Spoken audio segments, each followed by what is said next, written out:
Hello and welcome to another update video about Monero, a coin that I recently started to cover because someone purchased a TA package from me. So again, I'll just continue to cover it, not that regularly, but yeah, I saw it and I thought, come on, let's do an update on Monero because I did the wave counts anyway. So it will be a quick update where I can just update you on the price moves. Also had a few requests again for Monero, so why not?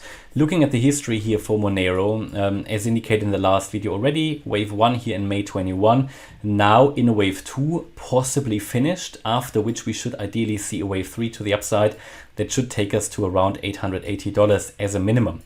Yeah, but we are far away from that. A lot of resistance levels need to be broken until we get to that. Within that wave 2, we've got a WXY pattern. Within the Y wave, we've got an ABC. And within the wave C, we've got 5 waves down. And this is exactly where we are zooming in now to understand where we are. We need to understand that we're currently in a critical situation where across all cryptos, the low could be in or we could still drop further. This is unfortunately at the moment a situation that in the last 7 or 8 months of the dip, since I've been covering that, the dip here generally across the crypto markets is the first time where we have a realistic chance to start to move up for Bitcoin and various altcoins. So therefore it is extremely challenging, and often on many crypto charts we can count it as either bearish option or bullish option from an Elliott Wave point of view. And also the indicators not very clear at the moment generally. So it is a situation where the market clearly needs to decide. But what we can see here at the moment, so I'd still make you aware of the, in my opinion, most likely option. So we need to be on high alert that we could still go lower than the low from the 18th of June. So from the low here at $98. But the good thing is that Monero made a very clear lower low here on the 18th of June compared to the one from the 12th of May. Not all cryptos did that, but that is a very clear lower low, and that gives hope that the low could be in. So we can give Monero at the moment the benefit of the doubt. Yeah, especially as, and that is what I indicated already in the last video a couple of weeks ago, that this is what we now need to see. Yeah, this is what I think we were just down here. So I indicated already we could see some rising prices now. That did happen. And an ABC afterwards, that did happen as well. So let me just, this is exactly how it was from the last video, so it matches pretty well. So let me just adjust that here for you. But what we can see is that this here was an impulse. This was a 5-wave move up, possible to count it as a leading diagonal pattern in which waves can overlap. So we can see this certainly as a first wave to the upside, as we can count it on many other crypto charts as well. And then we had an A, B, C down.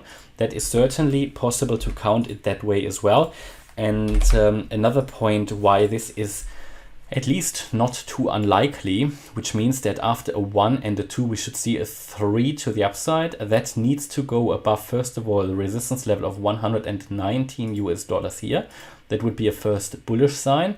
Then $125 is the next key resistance level, and then certainly the $134 level. I think above that we can be very certain that we are actually in a wave 3. So with each of these levels, the likelihood increases. Target for this wave 3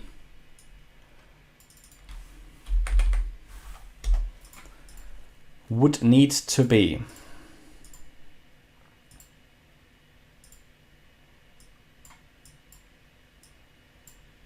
just do that accurately here. Target would need to be $167. So it's got a long way to go, yeah, but the opportunity is there. The opportunity is there until we break below $108, I would say. Yeah, that would then just make it very unlikely that this is still a wave 2. I mean, it's still, you can still then count it as a 1-2 until we break really below $97, but it will just get less likely.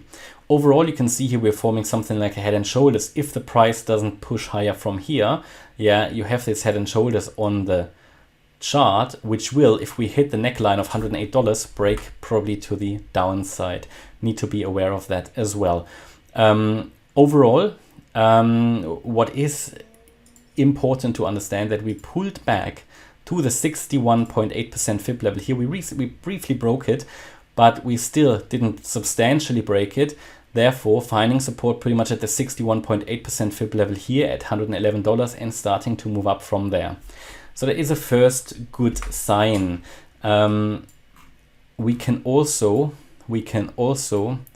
draw here a trend line that has not been broken yet. So I would keep an eye on that one. Yeah, keep an eye on the trend line. As long as this stays intact, we're forming here an ascending triangle that could push us above that $119 US level. Then you have a chance to go to 125 and then 134. And this would be the bullish wave count. We need to make sure we're not dropping in the bullish wave count below the ascending trend line. If we do, target would be $108. If we go below that, 97, and then we might even make another lower low. This is unfortunately currently the situation, but these are the key levels that are at the moment relevant. Yeah, so it is really, we can only operate within sight at the moment. Because the scenario to the downside has been fulfilled, we can count 5 waves as complete. In the last video, I showed you that we can now expect a 5-wave move up. That is what we need to see in a bullish scenario. That happened. Then a 3-wave move down happened as well. And now possibly the start of a 3rd wave to the upside. That needs to go to $167. If it doesn't, then this is probably only another corrective wave which will break to the downside, because you can unfortunately understand it as bearish as well. Yeah, coming down here, that wave 5 not being finished yet, and then just from a TA point of view, just looking at something like a bearish flag here at the moment, just a consolidation pattern that will break to the downside. That is the other option. And I gave you the key support levels for that as well. At the moment, we need to watch the charts closely to understand which scenario we are in. And at the moment, unfortunately, we're exactly at this point in the charts where, unfortunately, I understand how frustrating it is, both scenarios are possible. Generally, looking at the economy, you would think that we will still see lower prices. That is actually still what I expect primarily also for Bitcoin, yeah, and therefore probably also for Monero, until we really break these structurally important levels. And for Monero, the key level here definitely is the $134 level. As soon as we break that level and then move above the 50-day moving average, that is actually what I would want to see as well, the 50-day moving average, testing it from above, yeah, and then you will have reached also the $167 level, which is the wave 3 target. Only when we reach that, yeah, then we can consider really with really high consideration and likelihood that this is a bullish breakout pattern. At the moment, all we've seen is a first wave 1 and a wave 2, but we haven't yet seen enough price action to determine really that this is the bullish scenario that's actually playing out. At the moment, the market probably doesn't know itself. Yeah, it's still hovering around.